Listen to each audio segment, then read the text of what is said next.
All right, this is the 2024 free response questions. This is problem number 3.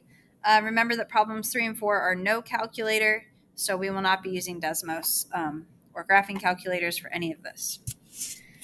All right, number 3 is always set up the same, just like the other ones. So here we go. The tire of a car has a radius of 9 inches. A person rolls the tire forward. You can see the direction here. At a constant rate on level ground.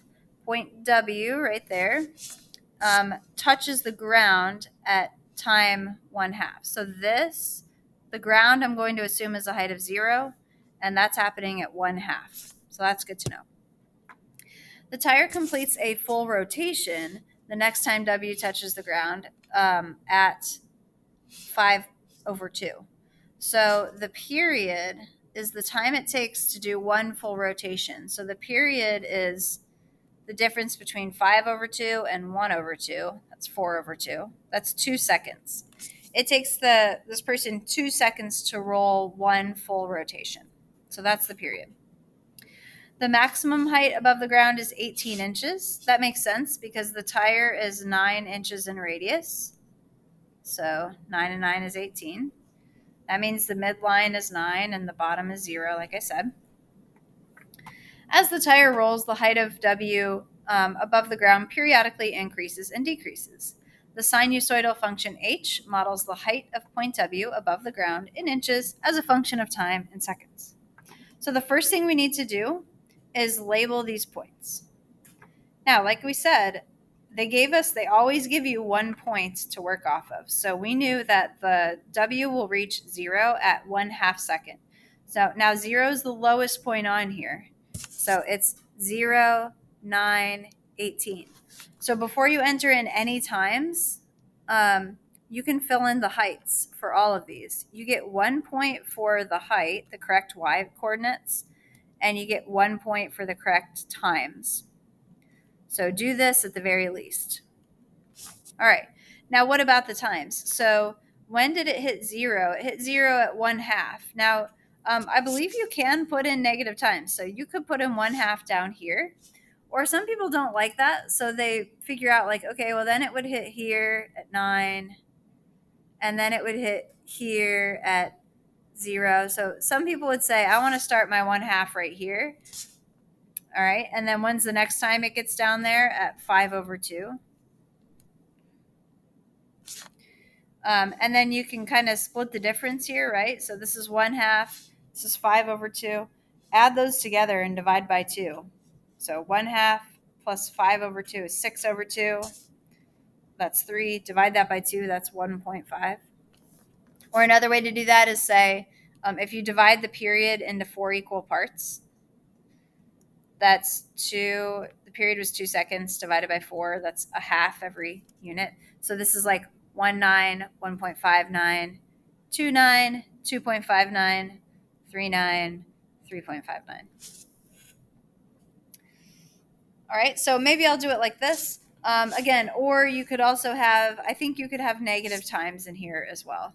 Negative times would just be like, if you were rolling before you started, if you were rolling this for a while and you started the time after you'd been rolling for a while, the negative time would just represent time before you started.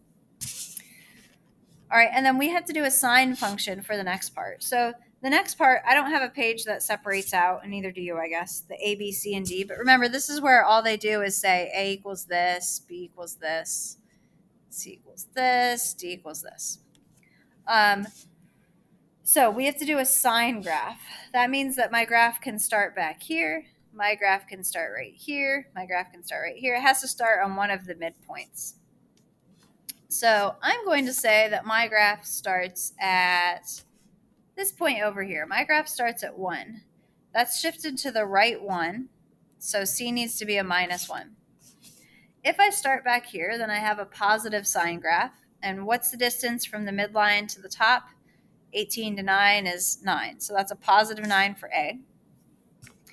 A and C get graded together because you could have also said, no, I'm going to start at point G. I'm going to make C -2, shift right 2 units. If that's the case, then A is -9. Or you could say, no, I want to start at point K. So write 3, and we're back to being a positive sine curve. So there are infinitely many possibilities. Here's just 3 of them. So A and C are scored together for 1 point. B and D are scored together for 1 point. So no matter where you're starting your graph, the midline is 9, no matter what. And no matter where you're starting your graph, the value for B to get a period of 2 has to be the same thing. So remember, in general, period is equal to 2 pi, a full circle, divided by B. And we know that the period is 2 seconds. If you multiply B over to this side and divide 2 over to this side, you get that B equals pi. That's true no matter where you start your graph. So B and D are always scored together, and A and C are always scored together. So that's 2 points right there. Part C says refer to the graph in part A. The t-coordinate of K is T1, t-coordinate of P is T2. So on this interval T1 to T2, or K to P, which of the following is true? So let's look at K to P. K to P is this section right here. So I'm just going to copy this onto my graph here. K was 3, 9, and P was, right? Yeah, and P was 3.518. And they were connected like that. All right, so what's true about this? This has nothing to do with concavity for the first part. This is multiple choice. We're going from 9 to 18, so H is positive for sure. Are these numbers going up or down? You go from 9 to 18, the numbers are going up, so positive and increasing. Describe how the rate of change is changing on the interval. So I think on a practice test, they said give the concavity and describe how the rate of change is increasing or decreasing. Here, they're not leading you into that. So how is the rate of change changing? So because H is concave down on this section, and write the words, not our CCD. H is concave down, so the rate of change is decreasing.